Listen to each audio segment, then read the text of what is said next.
Om Namo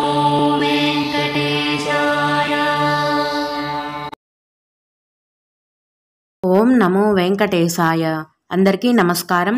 welcome to my channel Tirumala talks. నేను మీ లక్ష్మీ పూజిత.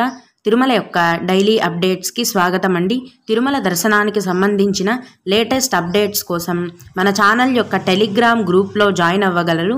ఆ group యొక్క లింక్ అనేది ఈ వీడియో కింద డిస్క్రిప్షన్లో మరియు కామెంట్ బాక్స్లో ఇవ్వటం జరిగింది. ఈరోజు ఈ వీడియోలో మనం దర్శనాలకు ఎంత సమయం పడుతోంది, అలాగే ఈరోజు 500 రూపాయల దర్శనం టికెట్లను విడుదల చేస్తున్నారండి. వాటికి సంబంధించిన పూర్తి సమాచారం గురించి తెలుసుకుందాం. కనుక వీడియోని చివరి వరకు చూడండి. ముందుగా నిన్నటి రోజున తిరుమలలో స్వామివారిని మొత్తం 67,043 మంది భక్తులు దర్శించుకున్నారండి. అందులో శ్రీవారికి మొత్తం 22,112 మంది భక్తులు తలనీలాలను సమర్పించారు. నిన్నటి రోజున శ్రీవారి హుండీ యొక్క ఆదాయం 3,43,00,000 రూపాయలు. ఈరోజు కూడా ఎటువంటి టికెట్లు లేకుండా నేరుగా భక్తులను దర్శనానికైతే అనుమతిస్తున్నారండి.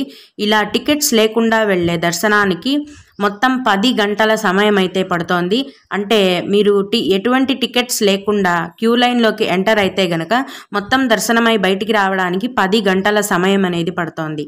అలాగే తిరుపతిలో ప్రతిరోజు ఇచ్చే సర్వదర్శనం టోకెన్లను తీసుకొని దర్శనానికి వెళ్ళే భక్తులకు దర్శనానికి 5 గంటల సమయం అనేది పడుతోందండి. అలాగే 300 రూపాయల దర్శనం వారికి మరియు 500 రూపాయల దర్శనం వారికి దర్శనానికి 3 గంటల సమయం అనేది పడుతోంది.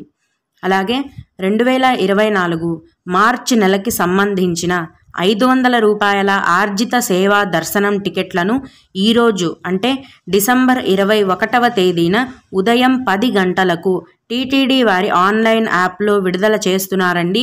అలాగే ఇదే రోజు డిసెంబర్ 21వ తేదీన మధ్యాహ్నం 3 గంటలకు మార్చి నెలకు సంబంధించిన 500 రూపాయల విర్చువల్ సేవా దర్శనం టికెట్లను కూడా ఆన్లైన్లో విడుదల చేస్తున్నారండి.